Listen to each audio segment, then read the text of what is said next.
Good morning, guys. I am going to make this poster really quick, well, as quickly as I can, but I wanted to show you when to kind of go through the process of how I made this poster.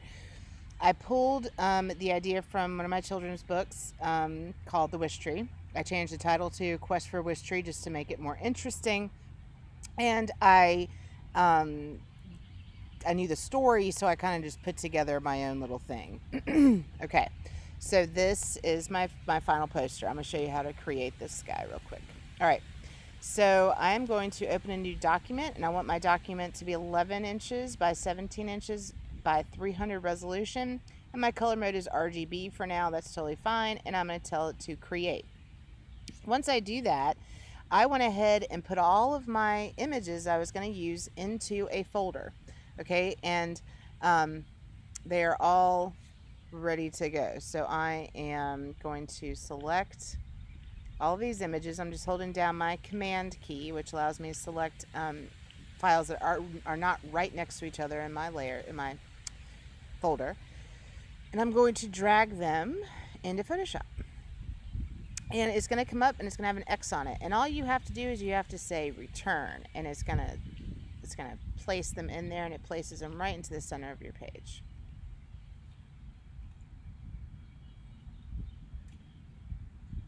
Okay, there's all my pictures. All right, so and these are all smart objects. So you see this little icon on that bottom right hand side, it means they're all smart objects. And I'm going to explain a smart object a little bit later on. I don't really care that I don't really need these to be smart objects, but I will show you why we use them in just a little bit.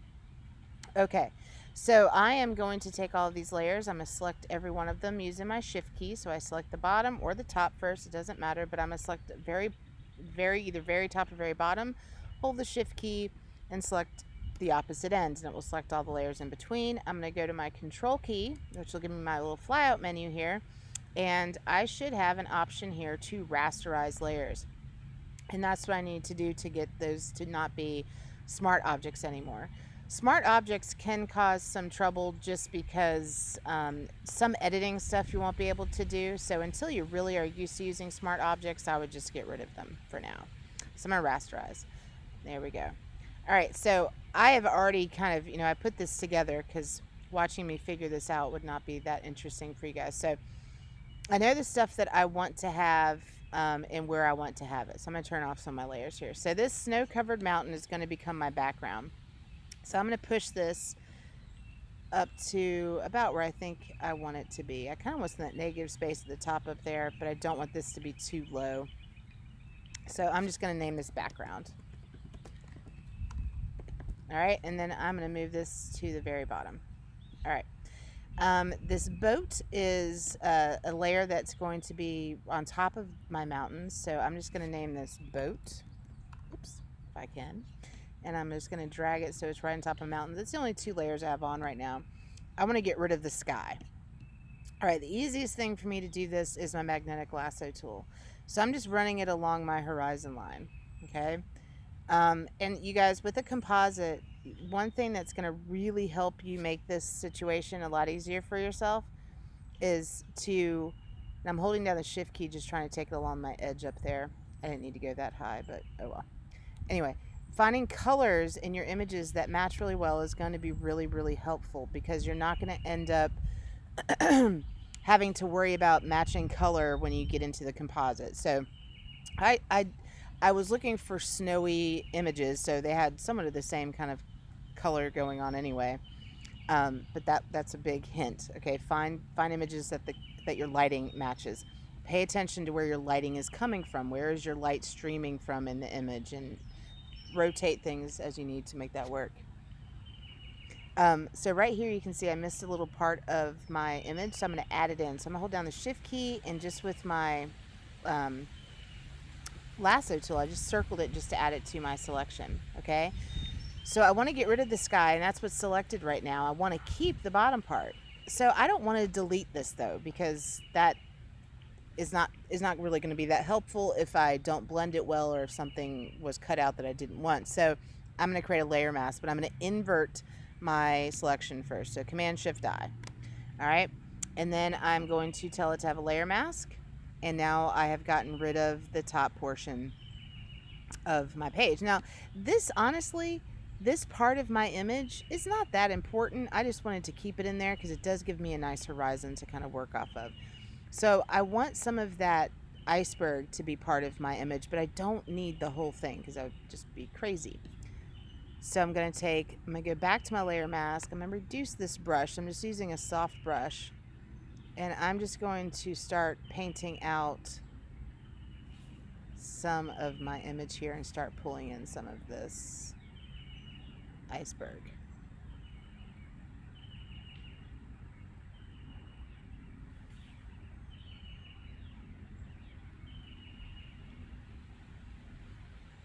Okay. So now I have some of that iceberg in there. There's some parts that I think need to be.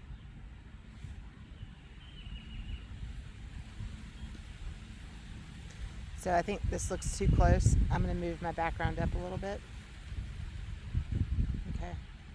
And I'm actually going to go back with my brush, and this time with white. Whoops. Make sure I'm on my layer mask.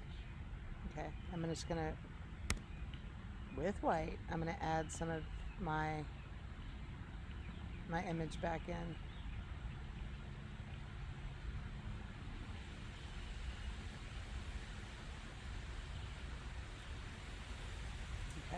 All right, so not bad. All right, the next thing I did put the wish tree out here on this island thing. This grayscale photo up here, I wanted to use it because I liked this for the foreground. So I'm going to pull this, and this is going to, I'm going to leave that actually up where it's at. All right, and I'm going to move this down, and I may have to adjust as I go, but I want this to look like it's the foreground, like it's really close in. So I'm actually going to increase the size. Whoop, don't hold my shift key. Increase the size of this.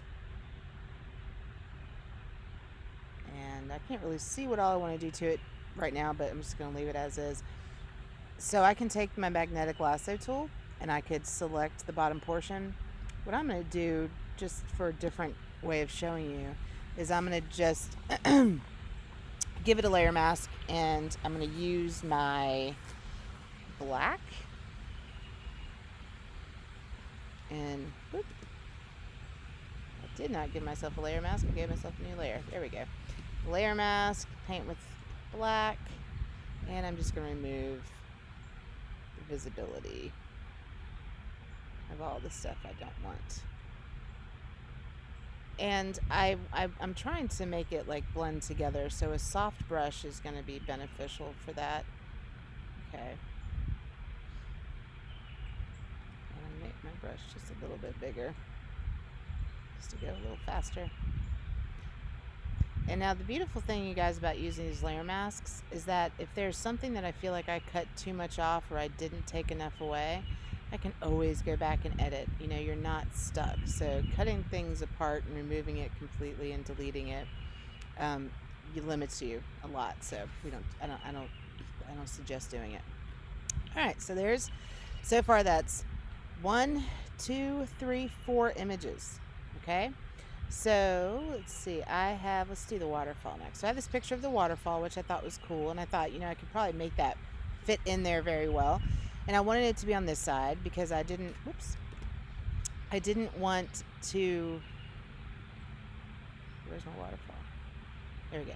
I didn't want to do anything over here because this had like this empty spot as is anyway. So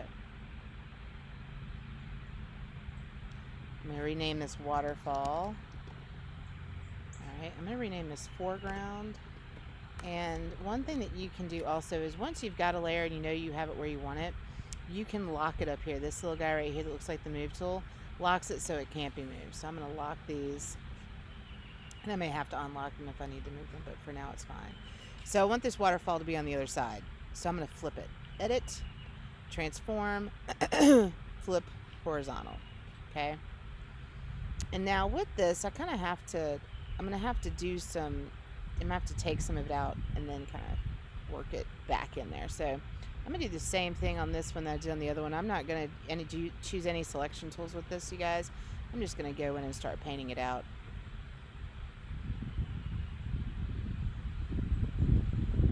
And And luckily the bottom of the waterfall is white. There's a lot of white in there. The it's rock, so it's dark, so that matches really well.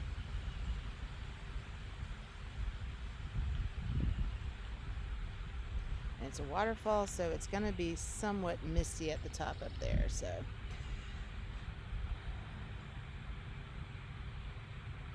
All right. That looks pretty good. Not bad. All right. Let's see. I can put the man in. So the man I'm using down here, I wanted him to be looking out into the ocean or into whatever the body of water is. And for him, I think I'm actually going to try, I don't think it will work. I'm going to try the object selection tool, which means that the computer gets to make somewhat of a selection for you. So I'm just gonna, see, it worked terrible. I really want that tool to work, but I keep trying it and I haven't found any hasn't worked that well yet. Alright, so I'm gonna use my magnetic lasso. And he has a camera and he has a strap to his camera.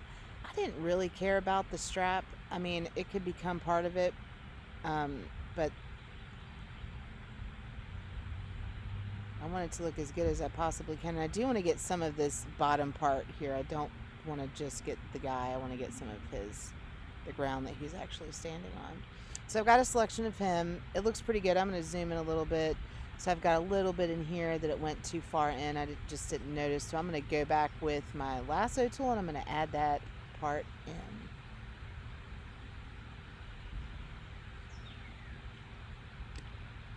All right, and I selected the area I wanted to select. So I'm just gonna, on that layer, with him selected, I'm just gonna apply a layer mask.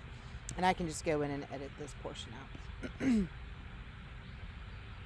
Okay, now he is below that foreground. Okay, and he's also obviously below my waterfall. I don't want him to be all the way there, so I'm gonna move his layer up. There we go. Okay. I'm going to reduce his size so he's not so large. He doesn't have to be small because I'm not trying to make him look like he's far away. But I don't want him to be too big. Okay. And then I'm going to have to go in here to fix this area. And this is where I cut off the camera. Honestly, guys, if I was doing this and wanting to take way more time with it, I would keep the camera strap. I suggest you do the same thing. You got to the end of the semester to do it, so take your time with it.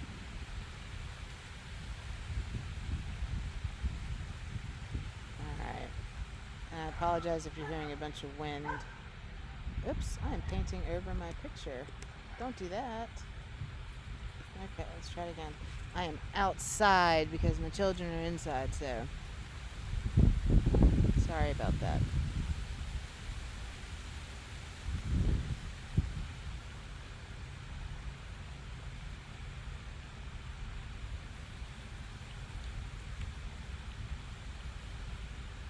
I'm trying to go a little fast, so I apologize if it doesn't look great. Definitely, I would normally take more time, but you guys don't want to watch me 4 hours. Okay, here's my guy. He's cool. I like him. All right, wish tree. So this is my wish tree. I thought it was a pretty tree. I like the color of it, and I also like the fact that there's like a little bit of pink going. A little bit of pink going on. In this image, you can see some pink hues, so I thought that matched well. All right, so for this image, this one, I'm going to move this all the way to the top real quick and zoom in. So it's tough because there's not a lot of differentiation of color, but we're going to make it work as best we can. So I'm going to use my magnetic lasso tool again, and this should get a pretty good selection of my tree. And I'm going to go in and out, you guys, to remove as much of the blue as I can. But once I'm done, I know that I'm going to take this and do the refine edge brush on this. So it's not perfect, but I'm just kind of going with it the best I can to get as good of a selection as possible. Okay. And I'm also doing it mega speed here to try and get this done quickly.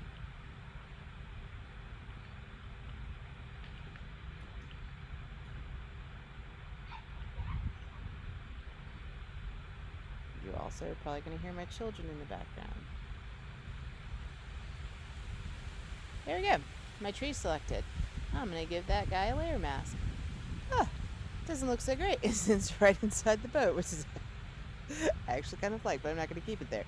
Okay, so you can see the background, right? I mean, that's just making a selection of a tree is one of those. This is the first, when I used to teach Photoshop a long time ago, this is one of the images, types of images, not this exact one, that I would show people how to use a refine edge brush on. So I'm going to show you again now. So I'm going to double click my layer mask. It will take me directly into my refine edge brush. Up here at the top, my view mode, I have it on black. My opacity is just at 50%. I'm just going to take my opacity all the way up. There we go. So now all I'm looking at is my tree. My refine edge brush is over here on that left-hand side. Okay, so again, just double-clicked my layer mask to get into this. And it may ask you to push select and mask. You just click on that, and it comes right into this window. Change my view to black, on black. And my opacity to 100%. And the second brush, refine edge brush. I'm going to click on Smart Radius for edge detection and decontaminate colors for output settings. And then I'm just going to go around my tree and focus on the edges first. You can go in a little bit, wherever you see that blue, because again, this is going to be reduced in size. It's going to be put a little bit further in my background. So the fact that it doesn't, I'm not looking for it to be utterly perfect, but I do want it to get it the best possible look I can get.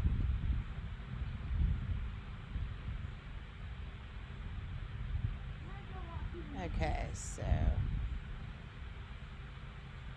just continuing.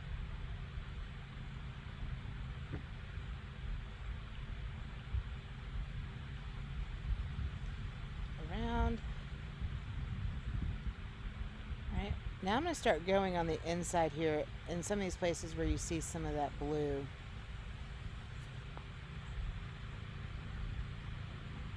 And, you know, like I said, my colors are somewhat similar. So my background has a lot of this blue and white in it. So it should blend pretty well because I did try to choose colors that had a similar look to them. And one thing I suggest you guys is, like, you know, get on and try this a couple times. And if the first few images you try, you just don't like the way they're looking, move on. Okay? Don't spend a lot of time on something that may not take you anywhere. All right. That looks pretty good. I'm going to click OK. There's my wish tree. Zoom out. That looks pretty good.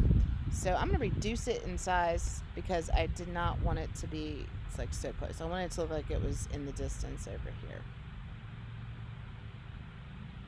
Okay.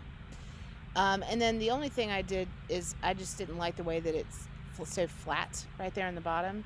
So I just took my, used my layer mask again with a small brush and just kind of created like a rough bottom to it so it looked like it was more inside the snow.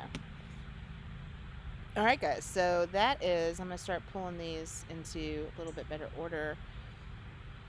The foreground's going to stay on top. The tree, this tree can be there because it's not covering my foreground. Oh, that's my...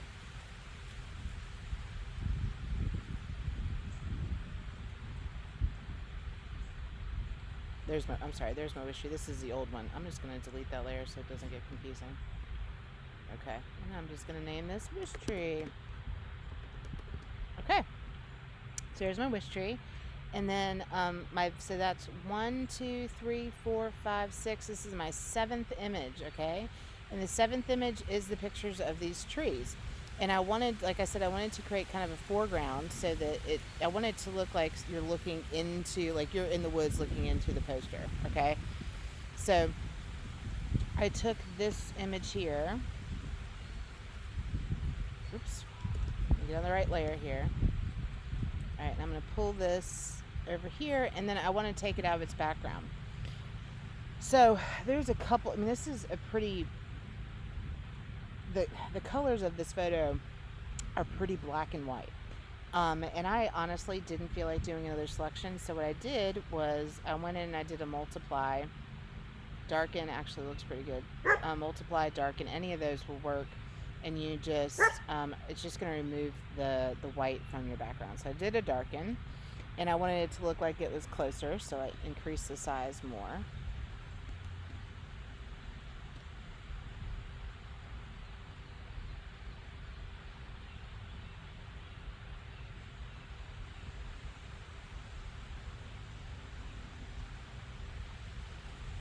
And I know I'm going to cover this up down here, so that's not a big deal. I'm going to hit, let's see, a little bit closer.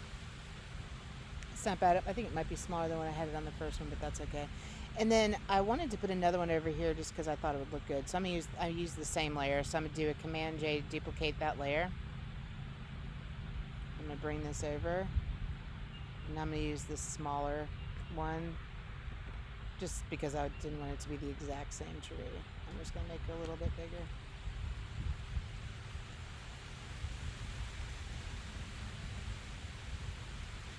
And here's the beauty of this is that when I did this, it looks a little bit different than it did the first time I did it. And that's okay. Every time I do this, I'm not doing it exactly the same way. I'll find different techniques each time. Okay, so this is what I ended up with at the end.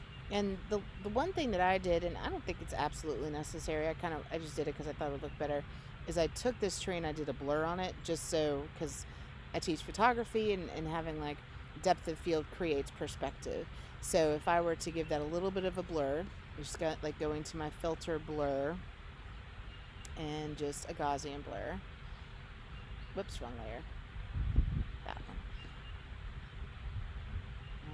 Blur, Gaussian blur, and that's way too much. But just want to create a little bit of a blur so it's not totally in focus. And it doesn't make it something that's like becomes the most important part, even though it's really close to the foreground, but it becomes something that almost looks like you're looking past it into the image.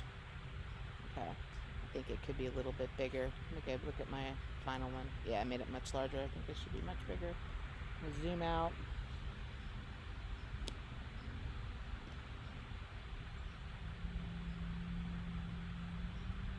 I think I'm losing with that blend. I think I'm losing because before I used multiply. Yeah, see, multiply, I'm not losing as much of my tree. On the dark end, I lose more of it. So multiply, I think, looks better. And then if I need to, I can go in with my layer mask brush. I can put a layer mask on it, and I can start erasing some of that stuff if I want to. All right. So then the only thing left is my my credit information and my title. Okay, so for my title, I just used Wish Tree. I made it, I'm pretty sure I still have Lauren Epsom in there. Yep. All right, so take that part off. So Wish Tree, I made it white. I used Gotham. That's just a font that I have that I really like. Bold or Ultra, I can't remember which one I did. And then I'm just going to increase the size of it. And you guys, one thing that I do a lot of is they always say you shouldn't do this, but I always do it. I resize my type using my transformation tool. And then I just also put in the Quest for because I felt like it looked more like an adult book if I had Quest for. I don't know. And then I made that part of it is a light, so I could create some hierarchy. Okay, and so that goes right there on top. And then one thing I didn't do on my last one that I kind of want to do is I kind of want to move the Wish Tree behind my blurred tree. I kind of like that. That might be cool. I don't know if it makes it too hard to read. Doesn't matter. Anyway, something like that. Okay, so that is the actual poster part. The other thing that you need to get online is the movie credit block, and it's going to download as a zip file, and inside that zip file are a couple things that you want to use. Okay, one is this basic credit block. I'm going to show you what that is, and then this font, Steel Tongs, and Steel Tongs is the font that they use on the basic credit block, so you want to install that font. Okay, so I'm going to open up this basic credit block, and this is just, it shows you all the stuff that you're going to put in to make it look like a poster for a movie. Okay, so big thing with this that you have to know, with steel tongs, there is a PDF in there that tells you how to use the font. I'm going to explain it to you right now. If you type with lowercase letters, you're going to get these like little in-between pieces, like film by, casting by. So if I want to type a name, I have to be typing in uppercase. Okay, so either turning my cap locks on, and I can type it in, and then I can get letters. So presents A, and these are producers, and I put different stuff the first time, and these can be anything you want. I just want you to fill them in. Script by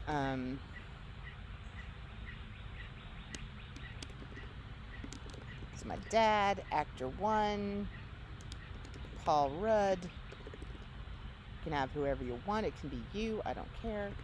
Brad Pitt. And movie title is the title of my book, and I'm just gonna change it a little bit. So, Quest for Wish Tree. Music by Trey Anastasio. It's my film. I can make it whoever I want. Costume designer is Professor Glover. Editor's name,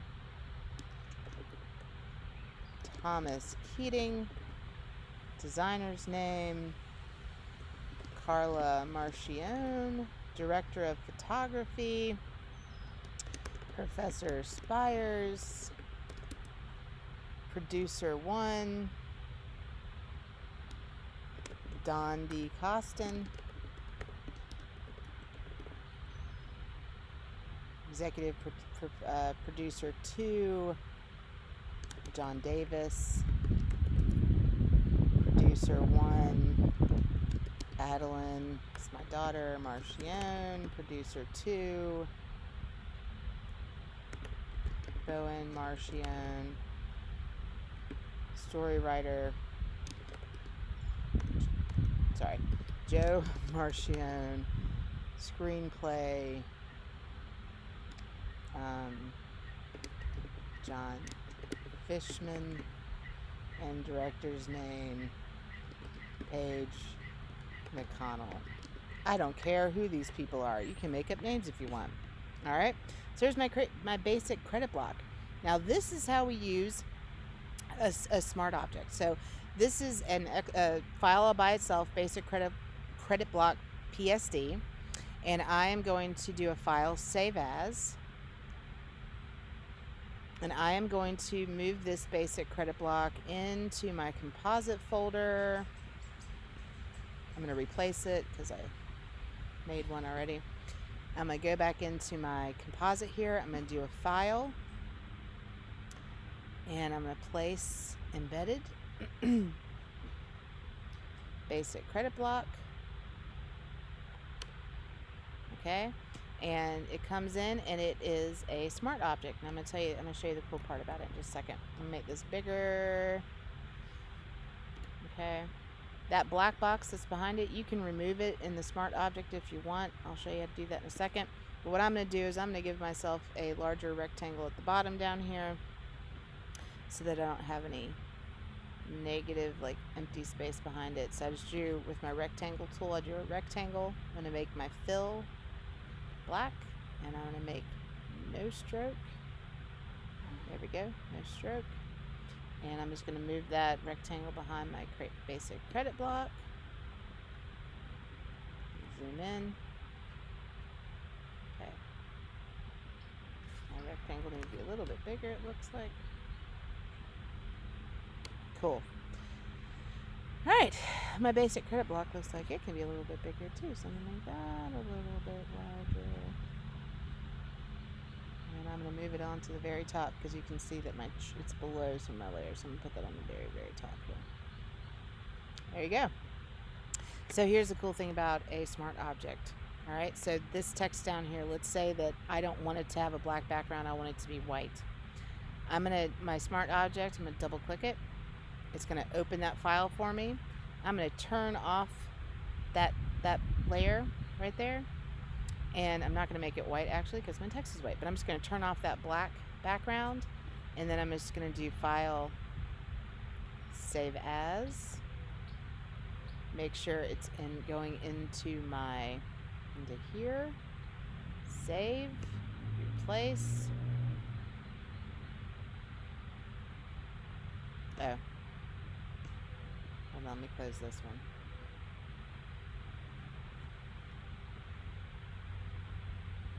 I actually think I probably edited the wrong one. That's right. Okay, desktop, composite, save, replace. Okay, now when I come back in here, you can't really see it. Oh, why didn't it work? Hold on, let me do that again. Double click my thing, turn that off, save, go back in here. There we go. Now you can see it. Now it updated it. So that's kind of the cool thing about how these credit blocks work, or how these smart objects work, I should say, is that it is an object that you can edit outside of your document and save it, and it will update it in your document. Okay. But anyway, this basic credit block is just for you to go in and edit this information, and then you just place that credit block into your PSD file. All right, and then if I wanted my rectangle to be a different color, since I took off the black,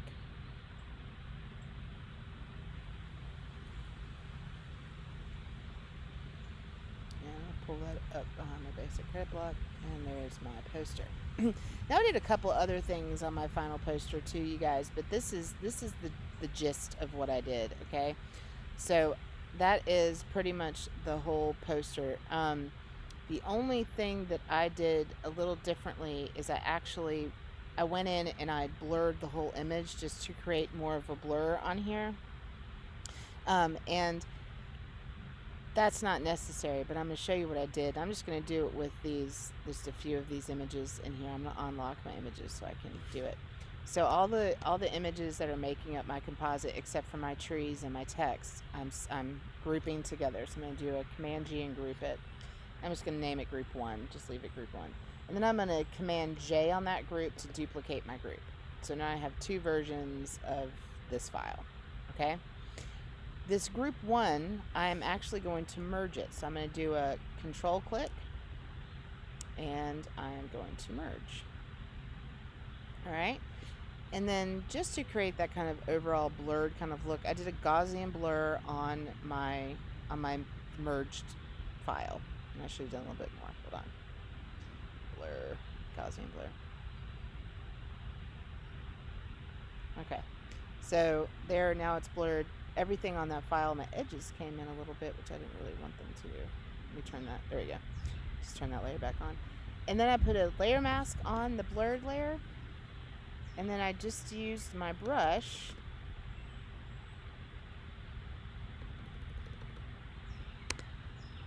and I turn my cap locks. When your cap locks is on, you don't see your circle of your brush, you just see a crosshair. So if you can't see your circle of your brush, it just means you probably have your cap locks still turned on.